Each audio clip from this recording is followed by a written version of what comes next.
How's it going, pipe drivers? My name is James, and I'm a knowledge producer for Pipedrive. Let's get this party started. Here's the main pipeline view.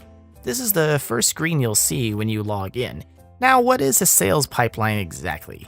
Well, it's essentially a visual illustration of your sales process and what stages are involved in winning your deals. Pipedrive comes with a pretty generic but useful set of stages for you to start with, but you can edit, add, or remove stages in your settings, as well as set up multiple pipelines with their own unique sets of stages. So within these stages, you have deals, which are these little tile thingies you're looking at here. These deals visually represent that a contact, or lead if you will, has had the sales process initiated for them and is somewhere along the stages of your sales pipeline. As your deals progress, they can be dragged and dropped throughout the stages of your pipeline, moved into another pipeline, or marked as lost or won.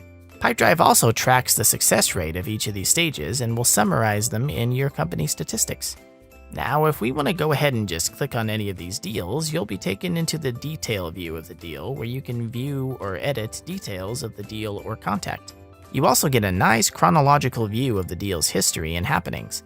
Now, it's worth noting that deals are owned by Pipedrive users. The ownership of deals can be edited during or after the creation of a deal. This is also what dictates which deals you can view in your filters, along with the visibility settings of a deal, which can also be configured in the company settings. Going back to our pipeline, you may be wondering what in the Sam Hill all these colored icons represent. Well, these icons represent activities that are scheduled for a deal.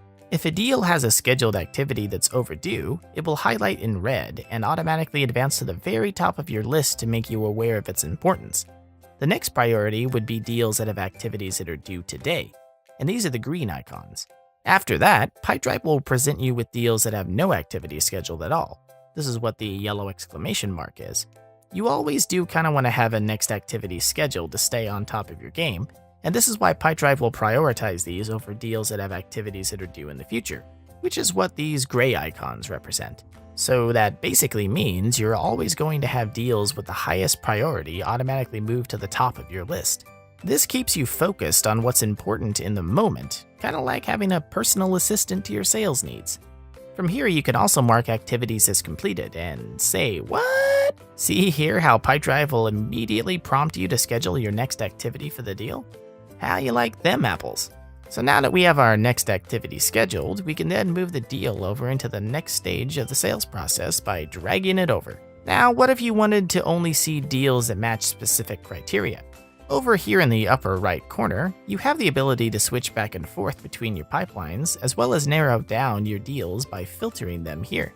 You can use any of the default filters that Pipedrive already has in place, or you can create your own custom filter to get real specific with what you're looking for.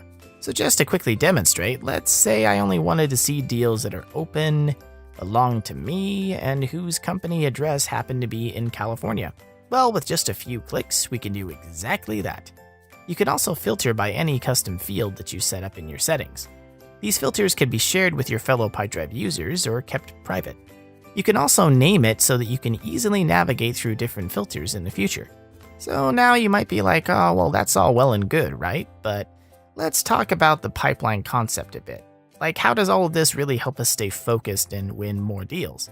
The thing is that not all prospects eventually buy your product. You can't win them all, right? So one thing that we can think about here is how many people should we contact in order to make one sale? To demonstrate, let's say that 5 of these deals in the idea stage move forward. You just drag these further along the pipeline and schedule activities, perform activities, etc., hoping to reach that last stage of the sales process and conclude in a triumphant win. Now, somewhere during this time, let's say that 4 out of these 5, for whatever reason, you lose.